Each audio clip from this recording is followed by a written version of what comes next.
नमस्कार दोस्तों, मैं उत्सव कुमार आप सभी के आपके अपने YouTube चैनल एनी टाइम पढ़ाई मंत्रा में स्वागत करता हूं। एनी टाइम पढ़ाई मंत्रा आप सभी क्लास 10 और 12 के स्टूडेंट के लिए एक क्रेश कोर्स लाया गया है। इसमें हर सब्जेक्ट के अलग अलग टीचर आपको हर सब्जेक्ट का इम्पोर्टेंट गेस क्वेश्चन कराएंगे, जो आपके आने वाले बिहार बोर्ड के 12 और 10 के एग्जाम के लिए बेहद ही इंपॉर्टेंट होने वाला है। ये सारे के सारे क्वेश्चन आपके आने वाले अपकमिंग एग्जाम बिहार बोर्ड, जो कि 2021 में बिहार बोर्ड का 10 और 12 का एग्जाम होगा, वो सारे के सारे इंपॉर्टेंट क्वेश्चन आपको इस चैनल पर कराए जाएंगे। इसलिए आप इस चैनल को सब्सक्राइब कर लीजिए।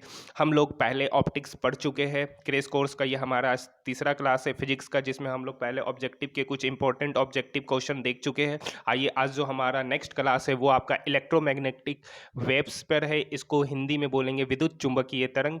इस पर हमारा नेक्स्ट क्लास है। इसमें सबसे पहले हम लोग ऑब्जेक्टिव के क्वेश्चन देखेंगे और उसके बाद हम लोग नेक्स्ट इलेक्ट्रोमैग्नेटिक वेव्स के ऑब्जेक्टिव को देखने के बाद हम लोग इसके क्वेश्चंस को देखेंगे कि इसके कौन से इंपॉर्टेंट क्वेश्चन है जो आपके आने वाले अपकमिंग एग्जाम में इंपॉर्टेंट है। आप ये सब क्वेश्चन को रट के चले जाइए। 99% संभावना है गेस किया हुआ क्वेश्चन। ये सारे के सारे जो क्वेश्चन तैयार किए गए, जो आपको बताया जा रहा है, वो हमारे सारे के सारे टीचर ने बहुत ही रिसर्च करके ये सारे के सारे क्वेश्चन आप लोगों के लिए गेस मुहैया कराए। तो आइए अपनी क्लास को स्टार्ट करते हैं। पहला क्वेश्चन जो पूछ रहा है, विद्युत चुंबकीय तरंग उत्पन्न होता है। तो विद्युत चुंबकीय तरंग उत्पन्न होता है, किस में उत्पन्न होता है? स्थिर आवेश क्या होता है? स्थिर आवेश क्या होता है? जब हम दो चीज को आपस में रगड़ते हैं तो उस पर जो चार्ज उत्पन्न होता है वो स्थिर होता है, उसी को स्थिर आवेश कहते हैं। गतिशील आवेश होता है, त्वरित आवेश होता है, सभी। तो विद्युत चुंबकीय तरंग उत्पन्न होता है, किस में उत्पन्न होता है? तो विद्युत चुंबकीय तरंग जो होता है वो एक त्वरित आवेश में उत्पन्न होता है। ठीक है। आइए हमारा दूसरा क्वेश्चन क्या बोल रहा है, विद्युत चुंबकीय तरंग का वेग समांतर होता है। विद्युत चुंबकीय तरंग का वेग समांतर होता है, तो किस में समांतर होता है? तो विद्युत चुंबकीय तरंग का जो वेग समांतर होता है वो होता है E vector cross B vector. ये चूंकि क्या है, वेक्टर का क्रॉस प्रोडक्ट है, जो कि आपका ऑप्शन नंबर सी होगा। अब चूंकि आपको पता है कि वेक्टर का जब क्रॉस प्रोडक्ट होता है तो उसके साथ जो एंगल बनता है वो कितना डिग्री का एंगल बनता है? पाई/2 बनता है। तो बताइए। डाउट नट। अगर स्टूडेंट्स कोई भी क्वेश्चन में फंस गए हो तो क्वेश्चन को क्रॉप करो, मात्र 5 सेकंड में सॉल्यूशन मिलेगा। चाहे वो क्वेश्चन सीबीएसई बोर्ड का हो, बिहार बोर्ड का हो, क्लास 6 से 12, NEET IIT JEE mains and advance का क्वेश्चन हो, फिजिक्स का क्वेश्चन हो, केमिस्ट्री का क्वेश्चन हो, मैथ का, बायोलॉजी का, कोई का भी क्वेश्चन अगर नहीं बन रहा है तो क्वेश्चन को क्रॉप करो, मात्र 5 सेकंड में सॉल्यूशन मिलेगा। क्लास 9 से 12 हिंदी इंग्लिश दोनों मीडियम में डेली लाइव क्लास चल रहा है डाउटनट पर। डेली 3 करोड़ छात्र डाउटनट से तैयारी कर रहे हैं, तो आज ही डाउनलोड कीजिए डाउटनट ऐप, लिंक डिस्क्रिप्शन में दिया गया है। आपका जो तीसरा नंबर का क्वेश्चन जो हो जाएगा इजी से हो जाएगा।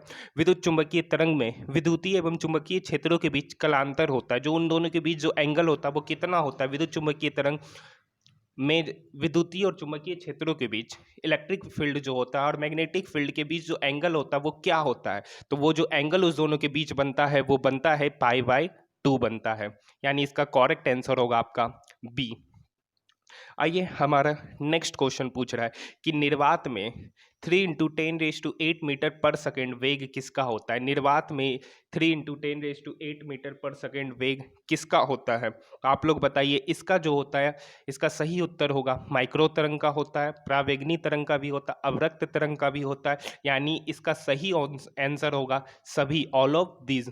यानी निर्वात में जो वेग होता है, माइक्रो तरंग का भी 3 × 10⁸ मीटर पर सेकेंड होता है, परावैगनी वेव का भी वही होता है, अवरक्त किरण का भी वही होता है। यानी इसका करेक्ट आंसर होगा 4 का डी। आइए नेक्स्ट क्वेश्चन देखते हैं। प्रकाश एक विद्युत चुंबकीय तरंग है, यह बात किसने स्थापित किया था? आपको पता है मैक्सवेल ने एक लॉ दिया था, मैक्सवेल ने एक थ्योरी दी थी जिसके अनुसार उन्होंने कहा था कि प्रकाश एक विद्युत चुंबकीय तरंग है। विद्युत चुंबकीय तरंग है। अब आपको पता होगा कि विद्युत चुंबकीय तरंग जो होता है, ये एक विद्युत चुंबकीय तरंग जो होता है वो क्या होता है? प्रकाश एक विद्युत चुंबकीय तरंग होता है। ये बात को किसने दिया था? ये बात जो थ्योरी दी गई है वो किसके द्वारा दी गई है? मैक्सवेल के द्वारा दी गई है। यानी इसका जो करेक्ट आंसर होगा वो आपका होगा 5 का सी। आइए हमारा नेक्स्ट क्वेश्चन क्या कर रहा है, फिर से सेम क्वेश्चन, प्रकाश एक विद्युत चुंबकीय तरंग है, ये बात किसने स्थापित की थी? तो मैक्सवेल के द्वारा ये नियम दिया गया है। आइए क्वेश्चन नंबर 6 के बारे में हम लोग बात करते हैं। प्रयोगशाला में विद्युत चुंबकीय तरंग सर्वप्रथम उत्पन्न किया था, यानी बोला गया है कि लेबोरेटरी में जो इलेक्ट्रोमैग्नेटिक वेव्स जो उत्पन्न किया गया था वो सबसे पहले किसके द्वारा उत्पन्न किया गया था? तो इसका जो करेक्ट आंसर होगा हर्ट्ज होगा। इसका करेक्ट आंसर होगा हर्ट्ज होगा। ठीक है, यानी 6 का बी, ख नंबर। आइए नेक्स्ट क्वेश्चन देखते हैं, क्वेश्चन नंबर 7। क्वेश्चन नंबर 7 कह रहा है कि विद्युत चुंबकीय तरंग कैसी होती है? विद्युत चुंबकीय तरंग कैसी होती है? आप बताइए, विद्युत चुंबकीय तरंग ई तथा भी वेक्टर समान कला में कंपन करते हैं? नहीं। दूसरा, ई वेक्टर तथा बी वेक्टर समान रहते हैं? बिल्कुल गलत, समांतर नहीं होते ये दोनों। तीसरा बोल रहा है तरंग के गमन दिशा में E one vector B vector के कंपन के तल में होता है, ये भी गलत है। यानी इसका जो करेक्ट आंसर होगा कि ई वेक्टर तथा बी वेक्टर का मान हमेशा बदलता रहता है। विद्युत चुंबकीय तरंग में ई वेक्टर और जो बी वेक्टर है उस दोनों का मान बदलता रहता है। ई वेक्टर बेसिकली आपका विद्युतीय क्षेत्र है और बी वेक्टर आपका चुंबकीय क्षेत्र होता है। आइए नेक्स्ट क्वेश्चन देखते हैं। पूछ रहा है कि विद्युत चुंबकीय तरंग की प्रवृत्ति कैसे होती है? अब आपको पता है कि प्रकाश एक विद्युत चुंबकीय तरंग है। ये बात मैंने आपको ऑप्टिक्स के ऑब्जेक्टिव क्वेश्चन में बताया था कि जो प्रकाश होता है वो एक विद्युत चुंबकीय तरंग है। अब चूंकि प्रकाश जो होता है वो कैसा तरंग है? विद्युत चुंबकीय तरंग तो है, उसके साथ साथ उसकी प्रॉपर्टीज क्या होती है कि प्रकाश एक अनुप्रस्थ तरंग भी होता है, नॉट अनुदैर्ध्य। ठीक है, तो प्रकाश अनुप्रस्थ होता है तो विद्युत चुंबकीय तरंग भी क्या होगा? अनुप्रस्थ होगा। यानी इसका जो करेक्ट आंसर होगा वो आपका 8 का ऑप्शन नंबर ए होगा। आइए हम लोग नेक्स्ट क्वेश्चन देखते हैं।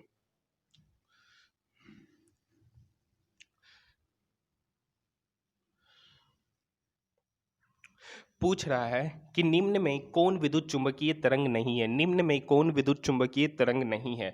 तो इसका जो सही उत्तर होगा कौन विद्युत चुंबकीय तरंग नहीं है। अब आपको पता, अभी हम जस्ट 8वां नंबर क्वेश्चन पढ़े कि प्रकाश एक विद्युत चुंबकीय तरंग है। तो बताइए, प्रकाश एक विद्युत चुंबकीय तरंग है। इसके पहले एक्स किरण भी जो होता है एक विद्युत चुंबकीय विद्युत चुंबकीय तरंग होता है। आपका जो अवरक्त प्रकाश भी होता है वो भी एक विद्युत चुंबकीय तरंग होता है, जबकि ध्वनि तरंग जो होता है विद्युत चुंबकीय तरंग नहीं होता है। ध्वनि तरंग जो होता है एक अनुदैर्ध्य तरंग होता है। यानी इसका जो करेक्ट आंसर होगा विद्युत चुंबकीय तरंग कौन नहीं है? तो इसका जो करेक्ट आंसर होगा 9 का ए, यानी ध्वनि तरंग। ठीक है, आइए क्वेश्चन नंबर 10 क्या कर रहा है? जब प्रकाश निर्वात में गमन करता है तो उसके साथ जुड़े विद्युत क्षेत्र का मान क्या होता है? तो इसका जो मान्य होता है, औसत मान्य शून्य होता है। जब प्रकाश जो होता है निर्वात में गमन करता है तो उसके साथ जुड़े विद्युत क्षेत्र का जो औसत मान होता है वो शून्य होता है। यानी इसका जो करेक्ट आंसर होगा आपका ऑप्शन नंबर बी होगा। आइए 11वां नंबर क्वेश्चन का सॉल्यूशन देखते हैं कि निम्नलिखित में सबसे अधिक तरंगदैर्ध्य होती किसकी है? निम्नलिखित में सबसे अधिक तरंगदैर्ध्य किसका होता है? यानी पूछ रहा है कि वेवलेंथ जो होता है किसका होता है? माइक्रो तरंग का होता है, लाल प्रकाश का होता है, परावैंगनी विकिरण का होता है कि गामा किरण का होता है? तो आपको बता देते कि जो सबसे अधिक तरंगदैर्ध्य होता है वो आपका माइक्रो तरंग का होता है। जो सबसे अधिक वेवलेंथ जो होता है वो किसका होता है? माइक्रो तरंग का होता है, लाल प्रकाश का नहीं होता, ना ही परावैंगनी किरण का। सबसे ज्यादा जो होता है वो आपका किसका होता है? माइक्रो तरंग का होता है। एक बात और याद रख लीजिएगा कि विद्युत चुंबकीय तरंग एक ऐसी विद्युत चुंबकीय तरंग जो होता है वो कैसा होता है? विद्युत चुंबकीय तरंग जो होता है की जो प्रवृत्ति होती है वो प्रकाश की प्रवृत्ति के अनुसार होता है। विद्युत चुंबकीय तरंग और प्रकाश दोनों क्या होता है? एक अनुप्रस्थ तरंग होता है। ठीक है, अब आपसे पूछा गया कि माइक्रो तरंग, ठीक है, इसमें से सबसे ज्यादा वेवलेंथ किसका किसका कितना होता है ये हम आपको बताते हैं। गामा किरण का जो वेवलेंथ होता है वो 10⁻⁻14 मीटर से 10⁻⁻10 मीटर के बीच में होता है। गामा किरण का जो वेवलेंथ होता है याद रख लीजिएगा 10⁻⁻14 मीटर से 10⁻⁻10 मीटर के बीच में होता है। ठीक है, फिर आपका एक्स किरण होता है, तो एक्स किरण का जो वेवलेंथ होता है ये होता है 10⁻10 मीटर से 10⁻8 मीटर तक होता है। परावैंगनी किरण का जो वेवलेंथ होता है वो 10⁻8 मीटर से 10⁻7 मीटर के बीच में होता है। दृश्य विकिरण जो जिसकी खोज न्यूटन ने की थी, इसका जो वेवलेंथ होता है 3.9 इंटू 10⁻7 मीटर से 7.8 इंटू 10⁻7 मीटर तक होता है। नेक्स्ट, अवरक्त विकिरण जो होता है उसका वेवलेंथ होता है 7.8 इंटू 10⁻7 से 10⁻3 मीटर तक होता है।